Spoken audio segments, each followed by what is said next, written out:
Guest posting और SEO के जो क्लाइंट्स हैं, हम ना सिर्फ ब्लॉग रिसर्च से निकाल सकते हैं बल्कि उसका एक तरीका गूगल क्लाइंट्स वाला भी है, जो हम गूगल की सर्च को इस्तेमाल करते हुए क्लाइंट्स निकाल सकते हैं। ये तरीका क्या है, आज की वीडियो में इंशाल्लाह इस पर हम डिटेल से बात करेंगे।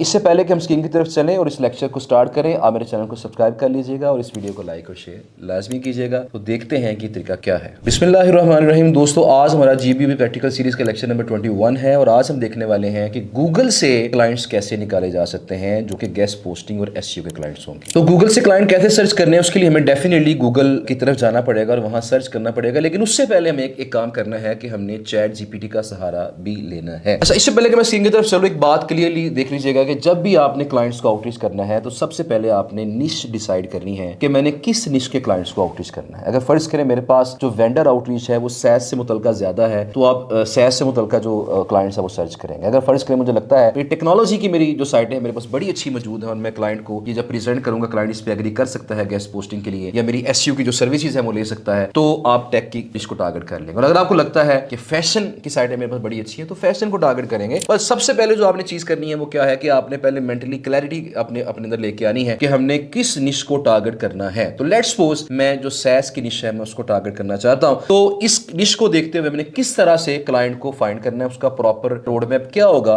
अभी चलते हैं स्क्रीन की तरफ, देखते हैं कि क्या स्टेप्स हमने फॉलो करना है। तो सबसे पहला स्टेप है ये जी कि हमने चैट जीपीटी के पास आना है और चैट जीपीटी से हमने कहना है, क्या कहना है कि get me 100 long tail transactional keywords related to यहाँ पे से इन्वर्टेड कॉमास बता दें सैस। अच्छा, इसके बाद अब यहाँ पे इसे मैंने कह दिया। अब यहाँ पे जो लॉन्ग टेल कीवर्ड्स है ना, लॉन्ग टेल से मुराद जो लेंथी कीवर्ड्स होंगे जिनकी लेंथ ज्यादा होगी, और ट्रांजैक्शनल से मुराद वो कीवर्ड्स होते हैं जो वो लोग अपनी साइट पे इस्तेमाल करते हैं जो कुछ ना कुछ सेल कर रहे होते हैं। और मैंने बारहा बार ये बात क्लियर की है आपको कि हमारे क्लाइंट्स वो लोग होंगे जो कुछ ना कुछ सेल कर रहे होंगे। तो लिहाजा मैंने काम करना है यहाँ पे कि ट्रांजैक्शनल कीवर्ड्स या कमर्शियल कीवर्ड्स फाइंड करने हैं और वो लॉन्ग टेल होने चाहिए। कितने लॉन्ग टेल होने चाहिए? मैं यहाँ पे कहता हूँ कि every keyword should be of at least 10 words। अब 7 वर्ड्स कर सकते हैं, 8 कर सकते हैं, 7-8 वर्ड से नीचे नहीं जाना आपने, at least 10 वर्ड्स। फर्ज करें मैंने ये कह दिया, और लॉन्ग टेल ट्रांजैक्शनल कीवर्ड्स और कम से कम जो लेंथ है वो 10 वर्ड्स की होनी चाहिए, या 8 वर्ड्स की, या 7 वर्ड, 7 से नीचे नहीं जाना। मैं इसमें जब एंटर दबाऊंगा अब मेरे पास मुझे एक लिस्ट देगा जिसमें हमारे पास ये लॉन्ग टेल ट्रांजैक्शनल कीवर्ड्स की पूरी लिस्ट आ गई है। ये 100 कीवर्ड्स हैं। अब यहाँ पे मैं क्या काम करूंगा, मैं इस एक कीवर्ड को पकड़ूंगा और इस एक कीवर्ड को पकड़ के मैं यहाँ पे कॉपी करूंगा और कॉपी करने के बाद मैं यहाँ पे जाके इसको सर्च करूंगा और सर्च करने के बाद मेरे पास ये रिजल्ट्स आएंगे। अब यहाँ कुछ स्पॉन्सर्ड रिजल्ट्स भी हैं। मैं एक काम करूंगा यहाँ पे कि जो एसईओ क्विक है, जिस तरह मैंने पहले बताया हुआ लेक्चर शुरू के लेक्चर्स के अंदर, तो एसईओ क्विक को मैं यहाँ पे ऑन कर लूंगा और जब एसईओ क्विक में ऑन करूंगा तो हर वेबसाइट के नीचे उसके स्टैट्स हमें नजर आना शुरू हो जाएंगे। अब यहाँ देखिए इसका AS10 है,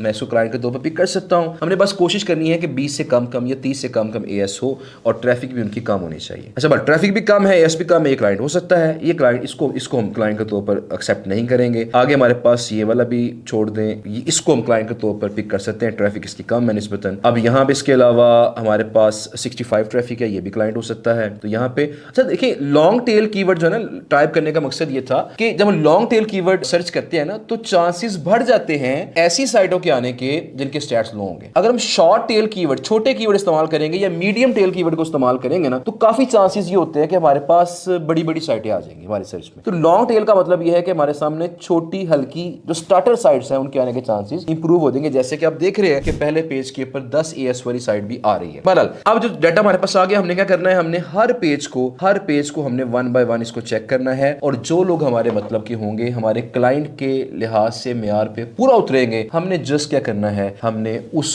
साइट को कॉपी करना है, अपनी शीट के अंदर जाके उसको पुट कर देना है और उसका जो AS है और उसकी जो ट्रैफिक है वो भी साथ साथ हमने नोट कर लेनी है, ताकि जब इसको हम अप्रोच करें, इसके कॉन्टेक्स्ट को हम फाइंड करें, इनको अप्रोच करें तो हमें पता हो कि हम जिस साइट को अप्रोच कर रहे हैं उसके स्टैट्स क्या है। तो बहरहाल जी ये हमारी स्ट्रेटजी है। अब करना शीट में पुट कैसे करना है मैं आपको करके दिखा देता हूं। तो लेट्स सपोज हमारे पास ये शीट है, मैं यहाँ पे इसके अंदर एक नई शीट क्रिएट कर लेता हूँ। ये फिलहाल वेंडर की शीट है लेकिन मैं डाटा को पुट करके दिखा देता हूँ। आपने क्लाइंट्स की शीट अलग बनानी है, ब्लॉग रिसर्च वाली शीट अलग होगी और जो गूगल क्लाइंट्स वाली शीट है वो डेफिनेटली आपकी अलग होगी। तो अब मैं यहाँ पे क्या करूंगा, वेबसाइट, पहले कॉलम में वेबसाइट आ जाएगा, एक मिनट जी, पहले कॉलम में वेबसाइट आएगा, अगले कॉलम में उसका AS आ जाएगा, अगले कॉलम में उसकी ट्रैफिक आ जाएगी और उससे अगले कॉलम में उसका आ जाएगा हमारे पास कॉन्टैक्ट या ईमेल आ जाएगी। ईमेल के बाद हमारे पास अगले कॉलम में उसका आ जाएगा ईमेल का स्टेटस। तो ये हमारे कॉलम्स बनेंगे। हमने जो साइट सर्च की है, मैं यहाँ से साइट उठाऊंगा। साइट हमारे मतलब कि कौन सी है, ये साइट है। मैं यहाँ पे करूंगा, यहाँ पे राइट क्लिक करूंगा, फ्रेंच साइट है ये वाली। मैं कॉपी करूंगा, मैं यहाँ पे कॉपी लिंक एड्रेस करूंगा और कॉपी लिंक एड्रेस करने के बाद मैं शीट में जाऊंगा और पहली